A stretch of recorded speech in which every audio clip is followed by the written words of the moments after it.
Welcome back to Eliances Heroes, where heroes in business align.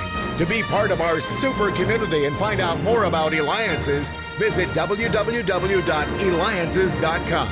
Now, back to our super host, David Kogan, founder of Eliances.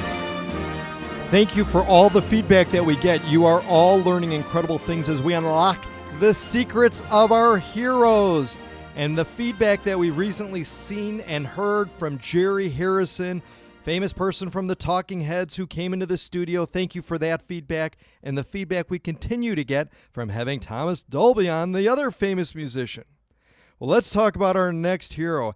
He changed the audio landscape with innovative designs, including over 30 patents and trademarks. We have Skipper Wise, the co-creator and founder of Blue Microphones. You can reach him at skipperwise.com. So, Skipper, what does it take to create a really great and incredible microphone like you have? Well, the first thing you got to do is you got to come up with a purpose, because it's not just about sound, it's not just about the culture and the personality of the product, but it's about doing a service for somebody. For example, you have this great voice for radio, right? But for us to build a microphone that was right for acoustic guitars would be different. So we want to capture the nuances that are happening in your voice. So we start with that purpose. Then we work on it technically. And then once we're done with that, we then have to dress it up. So there has to be a culture, something to draw you into it so you feel that you are now participating with a product that actually takes your ideas, your thoughts, and what's coming from your head and helps communicate it and message it better. Yeah, because not all microphones are created equal. In fact, Blue Microphones is known for the Yeti and the Snowball. I love those names. You can't forget them once you hear them. How did you come up, or how did either of those names come to be? Well, I'll tell you, we started out building high-end products. I mean, we had a bottle mic system. It was $10,000. And Apple had acquired a company called eMagic, which became the foundation for their iLife suite, which was GarageBand, was iMovie, and the high-end versions of that, which became Final Cut and Logic. And they were looking for a product that would give them a USB type of input into the computer and deliver good sound. So we got the opportunity to pitch them on something technical. So we worked on the circuit. We put it in an ice cream cone mic, sent it over to some people there who said, wow, this sounds great. What's it going to look like? So our art director, who designed our logo, Ken Niles, is a good friend of mine. We play softball every Monday night. So we're tossing around the softball, and he says, we ought to make a mic out of a softball. So we came in and we measured a Dudley softball, and we were going to call the mic initially the softball, but the trademark was hard to get. So Ken said, how about Rebirth of the Cool? And that led us to the Snowball, and then all our ice-style products, such as the Yeti, and then we had the Icicle, I believe, at the time, and the Snowflake. But all the USB products at Blue at that time were created to have that cool, as we call it, Rebirth of the Cool, vibe. That's incredible. And you're doing so many things, too. You're also the founder of Stray Electrons. Tell us about that company. I mean, I can't keep track with how large and broad your resume is. Well, what happened is in 2013, I exited Blue. We sold it. Martin Salisbury, we were the founders. And we were fortunate enough to get involved with Gibson brands, of Gibson guitars, and we created neat microphones for them. And we've just finished our deal with them after 4 years of creating a couple lines of products. And we all wanted to take a break, and we all decided we would form somewhat more of a creative group to deal with the ever-changing technology with mics. So we called ourselves Stray Electrons. And Stray Electrons right now is in the process of working on new products that really sort of take us into that next step with microphones, because we have an incredible amount of customers creating content on YouTube, for example. And, if it's not just now music anymore, which was my background. I was a recording artist for a long time. It's people now recording their cat. And the cat all of a sudden is so adorable, there's 1 million people clicking on that, and they're selling advertising. And they're making money at this. So they're creating vocations by creating content. So the content needs to be captured in the best audio. And that's what our goal is to do, is to provide a service and products that create a culture, capture sound at its best for a whole new generation of people. Oh, incredible. And you're listening to Eliances Heroes with me, David Kogan. Be a hero. Go to where entrepreneurs align and be part of the community. Eliances.com. That's ELIANCES.com. And we have Skipper Wise, the famous co-creator and founder of Blue Microphones. You can reach him at skipperwise.com.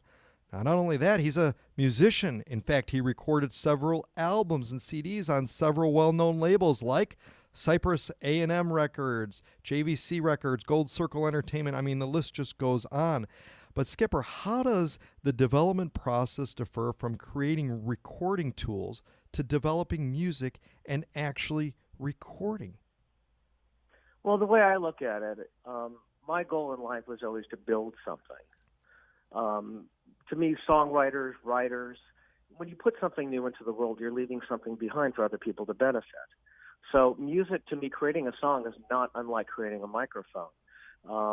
We were creating tools, we felt, to capture audio and help people achieve their creative visions. I sort of look at audio as a painter might look at a landscape. You have, let's say, 8 primary colors on a palette, right? But they take those colors and they mix them. You might take a blue and a white to get a lighter type of blue, like a turquoise color, to add to the sky. Well, we believe the same thing about audio. When you're creating something in an audio landscape, you need different frequencies for different instruments, because if everything's on the same frequency, it's just going to sound like mush. So we want to be able to create products to help people achieve that sound in their head. And as a musician, when I was making records, I know you had to start with an idea and turn it into something tangible. So that process of going from point A to point B is no different with the mic. So I feel it's just an extension of what I've been doing my whole life. Now, again, you created over 30 patents and trademarks. How fun is it actually creating these patents and trademarks? And what was the first one that you did? Well, the first one I believe that we landed was the snowball. It was the ball microphone because of its shape. And in fact, it was an unusual shape. But I look at it this way. You look like David, I look like Skipper. We walk in the room, people know who we are. And when you hear singers sing, for the most part, you know their voice. And it's important to be truthful to who and what you are. So if we are creating a product, if you look at the Blue products, if you look at Neat and what Stray Electrons will be doing in the future, there's a style that is intrinsic to who and what we are. And if you're truthful to that and you work on developing that part of yourself, that truth, then it becomes something that can be patented because it's unique. And that's what I always look at people. I look at artists, I look at individuals, I find uniqueness in them, and I try to find that within ourselves when we're creating something. This is fabulous. Skipper, let me ask you, let's say you're giving a talk, because you're such a smart guy, and you're talking to new sound engineers, all right? Now, what are 1 or 2 secrets, though, you would share that you would want to share with them to learn from you as they start their careers? They're looking to go down this path and really make a difference, like you said, leave things behind, things that they create. What are 1 or 2 secrets? Go to extremes. When I was first starting to engineer some of the records we were recording, I remember there was a famous recording engineer that came in, and I said, I'm having trouble getting something. So he walks over to the equalizer and just floors all the knobs. He starts turning them to the max and making very extreme types of sounds. And eventually he got to something he liked. And he says, don't be afraid to push it, because you'll never know if that's something that becomes part of you, that becomes part of your sound and your way of going about creating. So I always say to engineers, look at the microphones. Just because a microphone's designed to be used for voice, it might be wonderful on a kick drum. It might be great on a cello. Try different things out and create your own sound and your own way of creating an audio landscape. It's your own picture. Wow. Well, Skipper, you definitely try different things out.